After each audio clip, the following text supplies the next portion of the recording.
Ma'am wrestlers बैठे उनके लिए क्या कहेंगी? मैम रेसलर्स अपने मेडल बहाने जा रहे हैं, उनके बारे में क्या कहेंगे आप? चलो प्लीज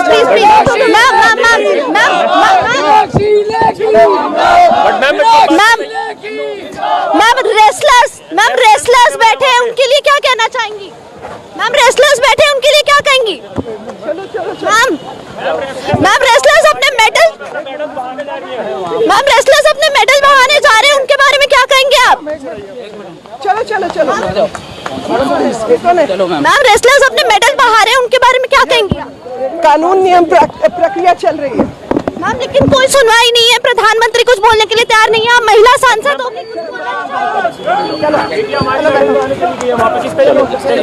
मैम, महिला सांसद होकर आप कुछ बोल क्यों नहीं रही हैं इस मुद्दे पर? तो यहाँ आपने देखा मीनाक्षी लेखी जो है केंद्रीय मंत्री हैं, महिला सांसद है, लेकिन पहलवानों के मुद्दे पर कुछ नहीं बोला और जिस तरह भागी है वो सब आपने देख लिया है। यहाँ पर तमाम भाषण उन्होंने दिया था, वहां से मंदिर से यहाँ तक भागते हुए वो आई हैं और उनकी गाड़ी आप जाते हुए देख सकते हैं। यहाँ पर कोई भी महिला सांसद हो जवाब देने को तैयार नहीं है। उनसे पहलवानों का सवाल किया गया, उन्होंने कुछ नहीं बोला। उन्होंने कहा कानूनी प्रक्रिया चल रही है। नमस्कार दोस्तों, अभी जो आपने वीडियो देखा और वीडियो में भागती एक महिला को देखा, जिनके पीछे एक रिपोर्टर को कैमरा लेकर सवाल पूछते भागते देखा, माइक से बचकर बहुत तेजी से रनर की तरह भागते हुए जिन्हें देखा, वो देश की महिला मंत्री हैं, मोदी की सरकार में हैं और विदेश राज्य मंत्री हैं, दिल्ली के सांसद हैं, नाम है मीनाक्षी लेखी। और वो क्या सवाल थे जिन सवालों से बचकर मीनाक्षी लेखी यूं धावक की तरह दौड़ती हुई भाग रही थी और आखिर में जाकर अपनी कार में सवार होकर गायब हो गई।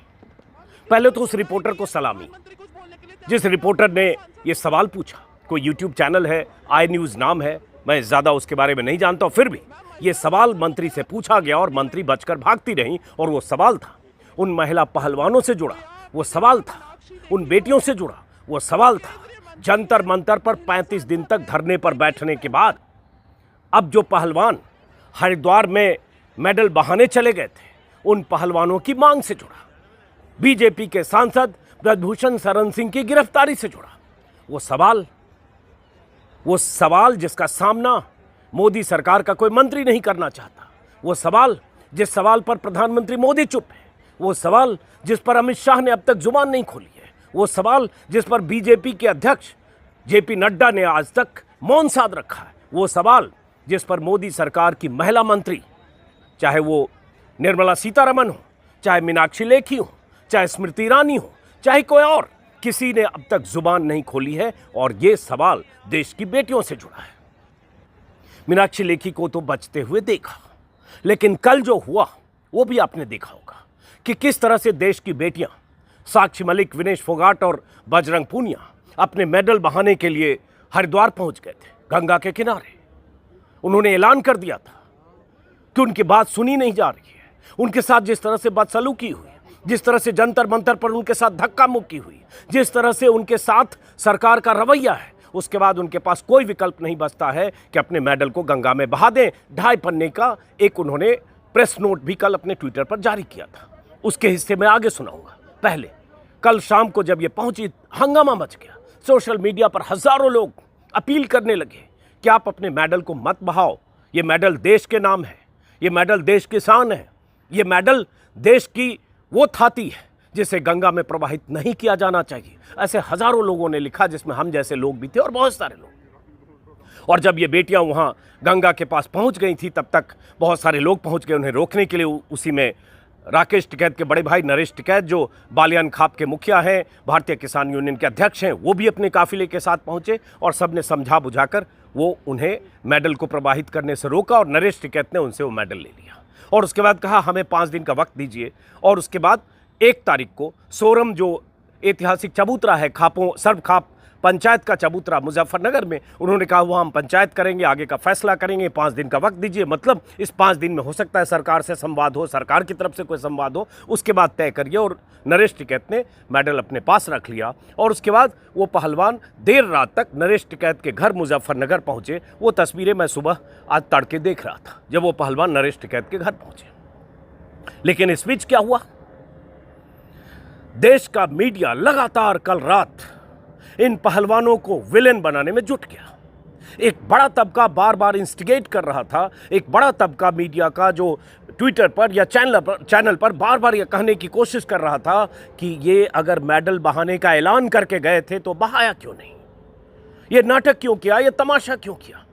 इसमें वो सारे चैनल के चेहरे थे जो मोदी की चापलूसी के लिए जाने जाते हैं, कुख्यात हैं। वो चेहरे भी थे जो अभी अभी नई संसद के उद्घाटन के दिन अमित शाह के डाइनिंग टेबल पर बैठ के रात पर बैठकर भकोसते हुए तस्वीरों में कैद हुए थे। वो चेहरे कल रात इन पहलवानों को चिढ़ा रहे थे, इन पहलवानों की साख पर सवाल खड़े कर रहे थे। और सुधीर चौधरी जैसा शख्स एक हिसाब लेकर बैठा था कि इन पहलवानों को नौकरियां मिली हैं, इन पहलवानों को सरकार की तरफ से पैसे मिले हैं, इन पहलवानों को जो कुछ सरकार से मिला है वो सब इन्हें वापस करना चाहिए, मेडल नहीं मांगना चाहिए। ये सुधीर चौधरी कल अपने शो में डीएनए में, माफ़ करें ब्लैक एंड वाइट में, जिसे मैं ब्लैक ज़्यादा वाइट कम कहता हूँ, उसमें कह रहा था कि इन्हें 10 करोड़ रुपए साक्षी मलिक को मिले, बजरंग पुनिया को 6 करोड़ मिले, या रेलवे में नौकरी मिली, सैलरी मिलती है, ये सब इन्हें छोड़ देना चाहिए। ये सुधीर चौधरी भी कह रहा था और ये चोपड़ा, देवगन, जितने लोग हैं और हजारों ट्विटर की ट्रोल आर्मी जो बीजेपी की 2 टकिया ट्रोल है, वो सब कल यही कह रही थी। लेकिन बीजेपी के नेताओं और मंत्रियों को उन सवालों का सामना करने की हिम्मत नहीं है। ये कवर फायर देते हैं मीडिया के वो लोग, ये कवच बनते हैं मीडिया के वो लोग जिनकी ड्यूटी है जनता से जुड़े सवालों को उठाना और सरकार पर सवाल पूछना। लेकिन ये सरकार की तरफ से खड़े होकर उन सब से सवाल पूछते हैं जो सरकार से सवाल पूछता है या जो सरकार की नीयत और नीति पर सवाल खड़े करता है। कवर फायर देने वाले ये मीडिया के चरण चुंबक, ये चापलूस, ये चाटुकार, पत्रकारिता के नाम पर कलंक ये चेहरे कल खड़े थे मोदी सरकार के साथ और खड़े थे इन पहलवानों को जलील करने के लिए, और खड़े थे इन पहलवानों की साख पर सवाल उठाने के लिए, और खड़े थे इन पहलवानों की लड़ाई को, संघर्ष को नाटक साबित करने के लिए। लेकिन मंत्रियों में हिम्मत नहीं है। मोदी सरकार की ये मंत्री मीनाक्षी लेखी जो बहुत वाचाल है, तीखे तेवरों के लिए मशहूर है, खुलकर बोलती हैं, जमकर बोलती हैं, वो मंत्री जब कल हनुमान मंदिर के पास, हनुमान मंदिर परिसर में सीपी में जब वो गई थी, टॉयलेट कॉम्प्लेक्स और वाटर कूलर कुछ वहाँ लगाया गया था उसका उद्घाटन करने के लिए या जनता को समर्पित करने के लिए, तस्वीरें अच्छी खिंचवाई उन्होंने फीता काटते हुए। जो होता है फीता काटना सबको अच्छा लगता है, मोदी जी का तो प्रिय काम है फीता काटना, उद्घाटन करना, चाहे कुछ भी हो जाए, कहीं भी हो। ये अलग बात है कि मोदी जी जब फीता काटते, उद्घाटन करते, हाथ हिलाते, अकेले होते, या कुछ लोग थे, मंत्री जी ने फीता काटा, शौचालय का वाटर कूलर समर्पित किया, भाषण दिया, ये 4 तस्वीरें, और ट्वीट भी किया उन्होंने रात 9:33 पर मीनाक्षी लेखी ने कि मैं वहाँ गई थी, हनुमान मंदिर गई हूँ। उसी के बाद देर रात ये वीडियो वायरल होना शुरू हुआ। वहीं वो रिपोर्टर थी, उस रिपोर्टर ने मीनाक्षी लेखी के बाहर निकलते ही सवाल पूछना शुरू किया और उसके बाद मंत्री ने, मीनाक्षी लेखी ने भागना शुरू किया। सवाल पूछती रिपोर्टर, सवालों से पीछा छुड़ाकर भागती मंत्री महोदया। चलो चलो भागो भागो, चलो चलो भागो भागो, चलो चलो भागो भागो, और भागो भागो भागो भागो, पूछो पूछो पूछो। और उसके बाद मीनाक्षी लेखी अपनी गाड़ी में जाकर बैठ गई, चली गई। उस रिपोर्टर ने वहीं से पीटीसी किया। यही स्थिति किसी भी मंत्री की हो सकती है अगर मीडिया के लोग अपना फर्ज निभाएं, अपनी ड्यूटी निभाएं और इन मंत्रियों से पूछें, मोदी सरकार के 5-6 दर्जन मंत्रियों को जो जहां मिले, क्या आप बताओ 35 दिनों तक ये धरने पर बैठे, आपने इनके साथ बदसलूकी की, पीटा, सड़कों पर घसीटा, पुलिस का बल प्रयोग किया, सब कुछ किया, इन्हीं के खिलाफ एफआईआर दर्ज कर दी, और उसके बाद इन्हें भागना पड़ा और आपने जंतर मंतर से इनके तंबू कनात उखाड़ दिए। ये भी कह दिया कि ये दोबारा यहाँ नहीं बैठ सकते, पूरी पुलिस इनके पीछे पड़ी रही। कहा गया ये जब दिल्ली से हरियाणा अपने गाँव जा रहे थे तब भी पुलिस ने एक तरह से पीछा किया निगरानी के लिए, कहीं वापस तो नहीं लौट रहे। सवाल तो ये मीडिया को पूछना चाहिए मोदी के मंत्रियों से, एक एक करके देश के किसी भी कार्यक्रम में जाए, और मैं अपील करूंगा स्ट्रिंगर्स से, किसी भी कार्यक्रम में देश के किसी भी हिस्से में मोदी के मंत्री जाए, सवाल तो पूछिए, वो जवाब दें और ऑन कैमरा कह दें कि ब्रजभूषण शरण सिंह सही है, वो दूध का धुला है, उस पर सारे आरोप मिथ्या हैं, यही कह दें। वो कह दें कि साक्षी मलिक, विनेश फोगाट जो आरोप लगा रही हैं, ये आरोप गलत हैं, ये लोग गलत हैं और ब्रजभूषण शरण सिंह सही है, यही कह दें ऑन रिकॉर्ड। वो कह दें कि हम ब्रजभूषण शरण सिंह के साथ हैं क्योंकि ब्रजभूषण शरण सिंह ने कोई गुनाह नहीं किया और ये बेटियां गलत बयानी कर रही हैं, इसलिए हम इनकी मुखालफत करते हैं या हम इनके साथ नहीं हैं, यही कह दें ऑन रिकॉर्ड। दर्ज तो हो इतिहास में, दर्ज तो हो कि जब देश की बेटियां वो मेडल लाने वाली, वो ओलंपियन या दुनिया के खेलों में नाम रोशन करने वाली वो बेटियां, वो पहलवान जब धरने पर बैठे थे, जब आंदोलन कर रहे थे, जब अनशन पर बैठने का ऐलान कर रहे थे, जब मेडल तक बहाने का ऐलान कर रहे थे, तब दर्ज तो हो कि मोदी सरकार के मंत्री क्या कह रहे थे, सरकार क्या कर रही थी, क्या कर रही थी वो दिख रहा है। ब्रजभूषण शरण सिंह को बचाने की कोशिश कर रही है, इस हद तक, इस बेशर्मी की हद तक कि ब्रजभूषण शरण सिंह पर एफआईआर भी सुप्रीम कोर्ट के दबाव में हुआ और उसके बाद अब तक किसी ने कोई बयान नहीं दिया। बहुत वीडियो में बहुत बात इस पर कह चुका हूं, इसलिए बहुत रिपीट करने की बजाय सवाल तो इन मंत्रियों से, सांसदों से, बीजेपी नेताओं से घेर घेर कर देश के कोने में पूछा जाना चाहिए। 303 सांसद हैं बीजेपी के। जिस दिन 303 रिपोर्टर जिले जिले में बीजेपी के सांसदों को पूछने लगे कि आप बताओ सही क्या है, गलत क्या, आप अपना पक्ष रख दो, जो भी आपको कहना है, जो मैंने कहा ऑन रिकॉर्ड ये दर्ज होना चाहिए कि बीजेपी कहां है, बीजेपी के सांसद कहां है, बीजेपी के मंत्री कहां है, किधर हैं और क्यों हैं, क्या मजबूरी है। उन मजबूरियों का जिक्र बार बार होता है। ब्रजभूषण शरण सिंह गोंडा, फैजाबाद, कैसरगंज आसपास के इलाके में उसका वोट बैंक, 6 बार का सांसद है, 5 बार बीजेपी, 1 बार सपा से पत्नी को लड़ाया था, वो भी जीत गई थी। उसका असर है, लेकिन उसका असर इतना है मोदी जी पर कि प्रधानमंत्री मोदी को जोखिम मोल नहीं लेना चाहते, चाहे बेटियां कुछ भी करें, चाहे मेडल गंगा में बहा दें, चाहे बेटियां अनशन करें, चाहे पैदल चलें, चाहे कुछ भी करें, आमरण अनशन पर बैठकर जान दे दें, लेकिन प्रधानमंत्री मोदी के लिए ब्रजभूषण शरण सिंह अहम है, वो वोट बैंक अहम है जो 2024 में उनकी सत्ता तक उन्हें पहुंचा सके। क्या यही मतलब है या इसका कोई दूसरा मतलब है? अगर दूसरा मतलब है कि आपके हिसाब से ब्रजभूषण शरण सिंह, जिस पर 40 मामले दर्ज हैं, जिसके खिलाफ दर्जनों मामले हैं, जिसने खुद एक कैमरे पर कबूल किया था कि उसने किसी का कत्ल किया था, उस ब्रजभूषण शरण सिंह के लिए वो आपके लिए इतना अहम है, यही ऑन रिकॉर्ड कर दीजिए, कहिए तो सही, आपका पक्ष तो आए। लेकिन कल जो हुआ आपने देखा, और उसके बाद मीडिया की भूमिका लगातार मैं देख रहा था। कल अचानक स्मृति ईरानी कुछ चुनिंदा चैनलों पर चुनिंदा चेहरों के साथ प्रकट हुई, जिसमें वो देवगन का भी चैनल था, जिसमें नविका कुमार का भी चैनल था, और उसके बाद वो अपने हिसाब से बता रहे हैं कि बबीता फोगाट इनके साथ नहीं है और ये हैं, और जस्टिफिकेशन। बबीता फोगाट तो आपकी पार्टी में है, तो कैसे इनके साथ खुलकर आएगी? उन्हें राजनीति पहले करनी है। उन्होंने तय किया कि वो राजनीति और बीजेपी उनके लिए मायने नहीं रखती है, ये फोगाट बहने या ये सब लोग मायने नहीं रखते, चाहे संगीता फोगाट, चाहे विनेश फोगाट। लेकिन उसकी आड़ लेकर स्मृति ईरानी कुछ कहने की कोशिश करती रही, और जो नविका कुमार जैसे एंकर या अमीश देवगन जैसे एंकर अपने सवाल भी नहीं पूछ रहे थे, सवाल वो विपक्ष के आरोपों को दोहरा कर पूछ रहे थे। मतलब उनमें इतनी भी हिम्मत नहीं थी कल कि सीधे स्मृति ईरानी से पूछें कि स्मृति ईरानी जी आप अपना पक्ष रखिए, और काउंटर सवाल 10 पूछे जा सकते हैं स्मृति ईरानी से। किसी ने कोई सवाल नहीं पूछा। कोई प्रियंका गांधी का कोई ट्वीट पढ़कर बता रहा है, कोई विपक्ष के आरोपों के हवाला से बता रहा है, और गोल गोल रसगुल्ले जैसे सवाल, और उसके बाद चौके छक्के मारते, उन रसगुल्ले जैसे सवालों को गेंद समझकर चौके छक्के मारते स्मृति ईरानी। यही तो कल इंटरव्यू हुआ। क्या आपको लगता है कि देश का मीडिया सही काम कर रहा है? मैं बार बार कहूंगा, अगर ब्रजभूषण शरण सिंह सरकार के हिसाब से निर्दोष और इन बेटियों ने गलत आरोप लगाए तो वह सामने आकर सरकार कह दे, और नहीं तो सरकार को वही करना चाहिए जो ऐसे मामलों में पॉक्सो के तहत या 7 शिकायतकर्ता लड़कियां हैं, उन्होंने यौन उत्पीड़न के आरोप लगाए, और ऐसे मामलों में ब्रजभूषण शरण सिंह की जगह कोई और होता, विपक्ष का कोई सांसद होता, कोई मुस्लिम नाम वाला कोई सांसद होता, तो क्या रवैया सरकार का होता, पुलिस का होता? वही तो करे कम से कम। यही तो बार बार सवाल पूछा जा रहा है।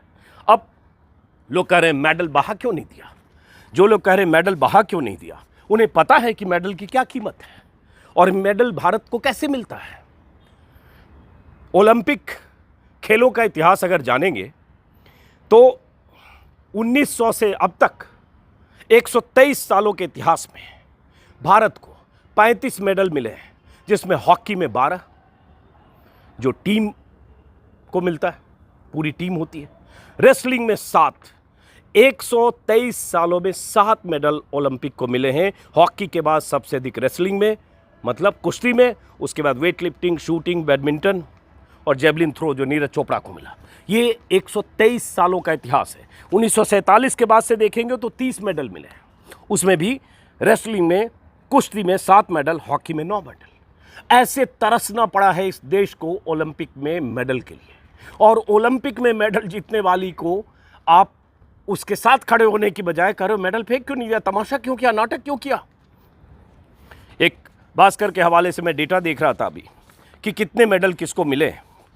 अब साक्षी का डेटा स्क्रीन पर आप देख रहे हैं। ओलंपिक मेडल जीतने वाली देश की पहली महिला रेसलर साक्षी, पहली महिला पहलवान साक्षी मलिक, जिसे ओलंपिक में ब्रॉन्ज मिला था 2016 में। एशियाई junior world champion silver, Commonwealth champion bronze, Commonwealth games silver और कॉमनवेल्थ गेम्स में गोल्ड 2022 में पहली महिला पहलवान है साक्षी मलिक। और कह रहे हो बाहर क्यों नहीं दिया। साक्षी मलिक के साथ जो बर्ताव हुआ, जिस तरह से पुलिस या टॉर्चर किया गया, वो सब आपने देखा। कोई सिंपैथी नहीं है। आपको सिंपैथी है ब्रजभूषण शरण सिंह के साथ, क्योंकि मोदी जी के साथ वो हैं, मोदी जी उनके साथ हैं। जो ये दूसरे पाले इन्होंने चुने हैं, क्योंकि इन्होंने आरोप लगाया यौन उत्पीड़न का, तो आपने भी पाला चुन लिया कि आप ब्रजभूषण शरण सिंह के साथ हैं, देश की इन बेटियों के साथ नहीं है। अलग बात है कि जब इन्हें मेडल मिला था तो मोदी जी ने भी अपने घर पर बुलाया था, मोदी जी ने भी बेटा विनेश और बजरंग के साथ आत्मीय तस्वीरें खिंचवाई थी कैमरों के सामने। आज मोदी जी भी चुप हैं और आप रक्षा कवच का काम कर रहे हैं। आप मतलब वो मीडिया के लोग और वो हज़ारों ट्रोल आर्मी के लोग जो इन्हें कह रहे हैं कि इन्होंने मेडल पानी में क्यों नहीं बहाया। बजरंग पूनिया टोक्यो ओलंपिक में ब्रॉन्ज मिला, साक्षी मलिक को रियो ओलंपिक में ब्रॉन्ज मिला, विनेश फोगाट को एशियन गेम्स और कॉमनवेल्थ गेम्स में ब्रॉन्ज मिला। एक लिस्ट है विनेश फोगाट की भी। कुश्ती में 16 मेडल जीत चुकी हैं Vinesh Phogat. Commonwealth championship silver, Asian championship bronze, Commonwealth championship gold, Asian championship silver, Commonwealth games में गोल्ड 2018 में। साल के हिसाब से ये सब दिया है भास्कर में, आज डेटा उनके हवाले से कर रहा हूँ। और उसमें ऐसे ही बजरंग पूनिया के जितने गोल्ड और सिल्वर मिले, गोल्ड मिला है कॉमनवेल्थ गेम्स में 2016 में, 2017 में एशियन चैंपियनशिप में गोल्ड मिला है, 2019 में एशियन चैंपियनशिप में गोल्ड मिला है, 2017 में एशियन चैंपियनशिप में गोल्ड मिला है। और ऐसे कॉमनवेल्थ चैंपियनशिप में और बुडापेस्ट वर्ल्ड चैंपियनशिप में, जकार्ता एशियन गेम्स में, अलग अलग जगह जितने सिल्वर गोल्ड ब्रॉन्ज मिले हैं, सारी लिस्ट भास्कर ने आज छापी है, मैंने स्क्रीन पर लगा दी। और आप कह रहे हैं इन्होंने मेडल क्यों नहीं बहाया। अरे इनकी बेचैनी, इनकी परेशानियों का अंदाज क्या है आपको। पुलिस ने इनके साथ जो बर्ताव किया उसका अंदाजा है आपको। क्या वो सही था? वो तरीका कि जिस दिन नए संसद भवन का उद्घाटन हो रहा हो, वहां ब्रजभूषण शरण सिंह की मौजूद हो, सफेद झक कुर्ते में तस्वीर खिंचवा रहा हो, मुंह चिढ़ा रहा हो, पीछे सत्यमेव जयते लिखा हो, हाथ ऐसे करके तस्वीर खिंचा रहा हो, और उसी वक्त इन बेटियों के साथ, इन पहलवानों के साथ, इन ओलंपियन के साथ जिन्होंने देश के लिए मेडल जीता, जिनके सीने पर जो मेडल लगा है ना, वो देश की शान है, उनके साथ क्या बर्ताव हो रहा था। लाठियां भी चल रही थी, दबोचा भी जा रहा था, उनके साथ बदसलूकी भी हो रही थी, धक्का मुक्की भी की जा रही थी। और इन सब के बाद शाम को उन्हीं के खिलाफ FIR कई धाराओं में कर दी गई। और आप कहते हैं इन्होंने मेडल क्यों नहीं पाया। तो अब क्या करना है पहलवानों को, क्या होना है पंचायत की तरफ से, नरेश टिकैत क्या करेंगे, अगले 5 दिन में सरकार का रवैया क्या होगा, क्या सरकार संवाद का कोई रास्ता खोलेगी या ऐसे ही भागेगी सवालों से जैसे मीनाक्षी लेखी भाग रही हैं। और ऐसी भागती सरकार क्या कोई जवाब नहीं देगी, ये देखने को मैं बार बार कहता हूँ। आपको लग सकता है कि पूरे आरोप सही नहीं है, आपको लग सकता है ब्रजभूषण शरण सिंह वैसे नहीं है जैसे पहलवान कर रही हैं, लेकिन इस लगने की कोई वजह तो होनी चाहिए। ब्रजभूषण शरण सिंह का इतिहास, 37-38 मुकदमों का इतिहास, कत्ल का इतिहास जो वो खुद कबूल कर चुका है, इनका इतिहास, 15, 20, 25, 30 मेडल लाने का इतिहास, दोनों की तुलना भी तो करेंगे। कौन आरोप लगा रहा है, कौन आरोपी है, उसका इतिहास क्या है, इलाके के लोग उसके बारे में क्या सोचते, क्या कहते हैं। और इन खिलाड़ियों की तरफ से जो आरोप लगे उसकी पुष्टि के लिए उन 7 पीड़िताओं ने शिकायत में जो दर्ज कराया वो भी सामने है। उसने कहा है कि ब्रजभूषण शरण सिंह ने कई मौकों पर उनके साथ यौन उत्पीड़न किया, वो उनके घर पर भी, उनके कुश्ती संघ के ऑफिस में, वार्म अप सत्र के दौरान, अलग अलग जगहों पर, होटल के कमरे में, विस्तार से इस पर बहुत बार बात हो चुकी है। सब कुछ FIR में दर्ज है, सब कुछ शिकायत में दर्ज है, 164, 161 में बयान हो चुका है। तो गिरफ्तारी की मांग वाजिब है, क्योंकि गिरफ्तारियां ऐसे मामलों में होती है। राकेश टिकैत और ये पहलवान कई बार कह चुके, या तो आप कह दो कि ऐसे किसी मामले में कभी किसी की गिरफ्तारी नहीं होगी, जब तक पुलिस पूरी मुकम्मल अपनी तरफ जांच कर ले तब तक गिरफ्तारी नहीं होगी, तो मान लिया जाए। लेकिन कैसे इस देश में गिरफ्तारियां हुई हैं पिछले 8-9 सालों में, उस इतिहास को अगर दोहराने लगे और वो आंकड़े हम देने लगे तो अगले 1 घंटे में सिर्फ गिरफ्तारियों के बारे में बात हो सकती है कि कैसे एक ट्वीट पर जुबैर की गिरफ्तारी हो जाती है, कैसे एक ट्वीट पर किसी एक्टिविस्ट की, पत्रकार की गिरफ्तारी हो जाती है, उस पर UAPA की धाराएं लग जाती है। देशद्रोह का मुकदमा, राजद्रोह का मुकदमा से लेकर NSA तक, कैसे किसी के भाषण पे, किसी के ट्वीट पे, सब कुछ इसी देश में हुआ। 6 महीने, 8 महीने, 2 साल, 1 साल लोग जेलों में रहे, आज भी हैं।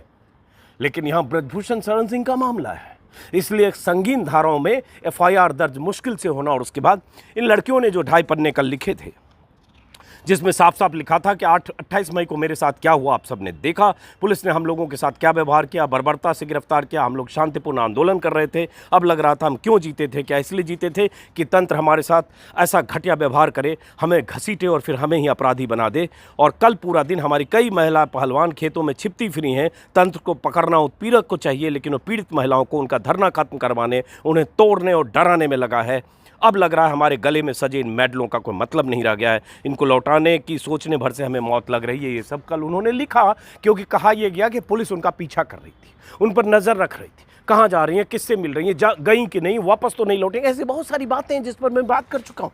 ये सब उन लड़कियों ने अपनी उस 2.5 पन्ने के नोट में लिखा, जो मैं कल भी मैंने आपको सुनाया। और उसके बाद उन्होंने कहा कि हम ये मेडल प्रधानमंत्री और राष्ट्रपति को क्यों नहीं देना चाहते हैं, क्यों लौटाएं, जो कुछ 2 किलोमीटर दूर बैठकर देखती रही, कुछ बोली नहीं राष्ट्रपति। प्रधानमंत्री जो अपने घर, हमें अपने घर की बेटियां बताते थे, मन नहीं माना, क्योंकि उन्होंने एक बार भी अपने घर की बेटियों के सुध-बुध नहीं ली, बल्कि नई संसद के उद्घाटन में हमारे उत्पीड़क को बुलाया और वो तेज सफ़ेदी वाली चमकदार कपड़ों में फ़ोटो खिंचवा रहा था। उसकी सफ़ेदी हमें चुभ रही थी, मानो कह रही हो कि मैं ही तंत्र हूँ। इस चमकदार तंत्र में हमारी जगह कहाँ है, भारत की बेटियों की जगह कहाँ है? क्या हम सिर्फ नारे बनकर या सत्ता में आने भर का एजेंडा बनकर रह गई हैं? ये मेडल अब हमें नहीं चाहिए, क्योंकि इन्हें पहनाकर, हमें मुखौटा बनाकर सिर्फ अपना प्रचार करता है यह तेज सफ़ेदी वाला तंत्र, और फिर हमारा शोषण करता है। हम उन शोषण के खिलाफ बोले तो हमें जेल में डालने की तैयारी करता है। ये उन बेटियों की तरफ से लिखा गया। और उसके बाद क्या हुआ? पूरा नैरेटिव बीजेपी की IT सेल पर्दे के पीछे कवर फायर देते हुए मीडिया के लोग लगातार ये कहते रहे कि मेडल बहाने गए तो बहाया क्यों नहीं, 6 बजे का टाइम था तो 8 बजे तक बहाया क्यों नहीं, टिकैत कैसे पूछ गए। अरे आसान है क्या बहा देना? आसान तो नहीं है, लेकिन उन बेचैनियों को आप कैसे समझोगे? आप नहीं समझ सकते, क्योंकि आपने अपना पक्ष चुन लिया है। आपका पक्ष है ब्रजभूषण शरण सिंह, आपका पक्ष है वो माफिया, बाहुबली और मोदी की सत्ता। जब आपका पक्ष ये है तो कोई भी पहलवान बेटी हो, चाहे ओलंपियन हो, चाहे मेडलिस्ट हो, कोई भी गोल्ड मेडलिस्ट हो, कोई भी आपके लिए मायने नहीं रखता। वो सारे खलनायक हैं, वो विलेन हैं, वो देशद्रोही हैं। अभी तक उन्हें देशद्रोही नहीं कहा है अगर मीडिया ने, तो यही एहसान किया है उन पर, वरना वो देशद्रोही और पाकिस्तान परस्त तो अर्बन नक्सल ये सबसे नवाजे जा चुके होते, या आने वाले समय में नवाजे जाएंगे, उसका भी इंतजार कीजिए। बहरहाल इस वीडियो को आक्रोश के साथ खत्म करता हूँ। कई बार कहते हैं कि पत्रकार को निष्पक्ष रहना चाहिए, लेकिन ऐसे मामलों में मैंने अपना पक्ष चुना है और चुनता रहता हूँ, क्योंकि जब ऐसे विरोध, ऐसे आंदोलन जिसको दबाने कुचलने की कोशिश हो, जिसे एंटी नेशनल और देश विरोधी कहने की कोशिश हो, तो हमें समझना चाहिए कि उनकी भी एक आवाज़ है और उनकी आवाज़ को भी मंच मिलना चाहिए। तय बाद में हो कौन सही कौन गलत, लेकिन आवाज़ तो उठनी चाहिए, और जो आवाज़ उठे उसको जगह तो मिलनी चाहिए। और आवाज़ उठाने वाली ये लड़कियाँ देशद्रोही नहीं हैं, ये तो कोई मूर्ख आदमी भी, आँख कान नाक का इस्तेमाल करने वाला कोई भी आदमी समझ सकता है। फिलहाल इस वीडियो को इस आक्रोश के साथ ख़त्म करते हैं।